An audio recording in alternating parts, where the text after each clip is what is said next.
Mon nom, c'est Nicole Dostaler. J'ai été pendant 27 ans animatrice de pastorale scolaire et de vie communautaire. Ce qui m'a amené à me présenter au cours de Madame Violaine Couture, c'est la curiosité. Je me rappelais avoir déjà dit à mes élèves qui me posaient la question, comment on fait pour savoir que c'est vrai ce qu'ils disent? L'histoire, c'est bien comme ça.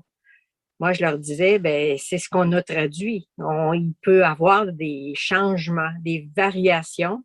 On ne dit pas que c'est faux. Le message est vrai. La façon qu'on le raconte, c'en est une autre. Et je leur racontais une histoire qui disait, je communique avec une Française, mais il y a plusieurs années, donc il n'y avait pas Internet. Et ça faisait longtemps que je n'avais pas écrit. J'ai écrit, puis là, je ne savais plus quoi y dire. Pour finir, j'ai dit, j'ai une faim de loup, je mangerais 2 sous-marins. La classe se met à rire, mais mon amie française n'avait rien compris parce qu'elle a appelé quelqu'un qu'on avait en commun. Va voir Madame de Staller parce que là, elle va pas bien, elle s'est prise pour un animal, puis elle mangerait 2 bateaux.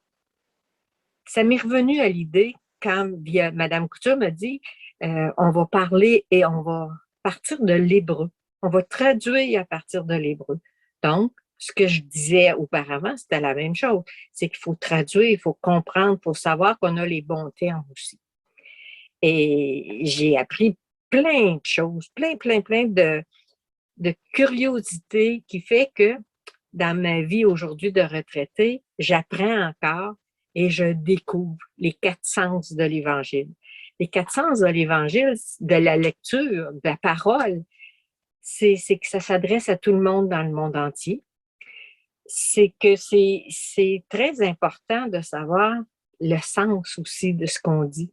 Et c'est tellement facilitant avec Madame Couture. J'ai découvert d'abord au tout début que la Genèse, on écrivait, ce n'était pas nécessairement au crayon ni à la plume, mais c'était sur des peaux fines, des gros rouleaux, là.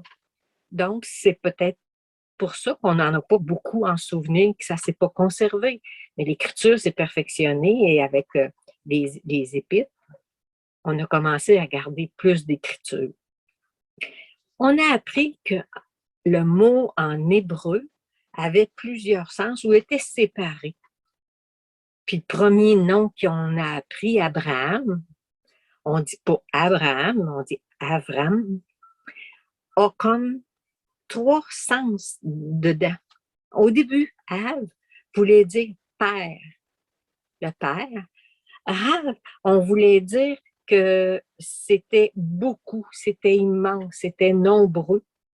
Et que Am, ben, c'était une population, un peuple, une nation.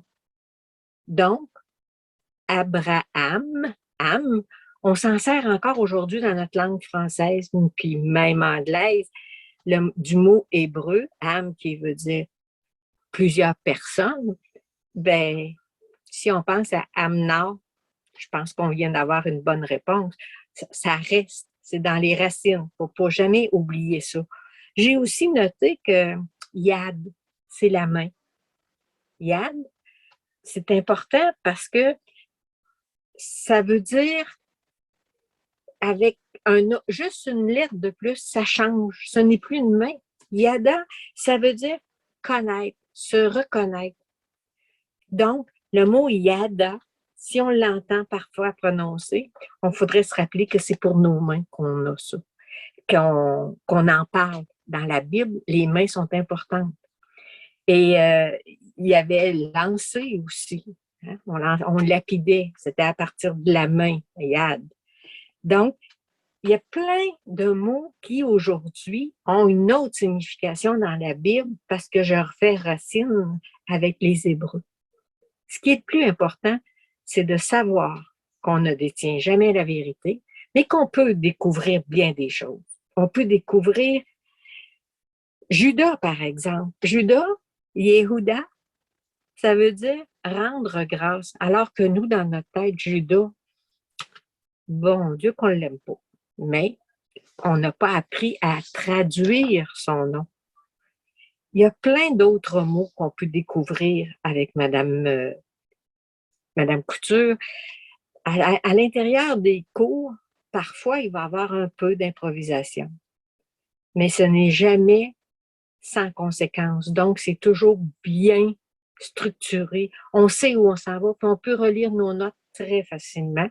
On a aussi accès à le matériel qui s'est servi. On le reçoit après la présentation, la présence qu'on a eue avec Madame Couture.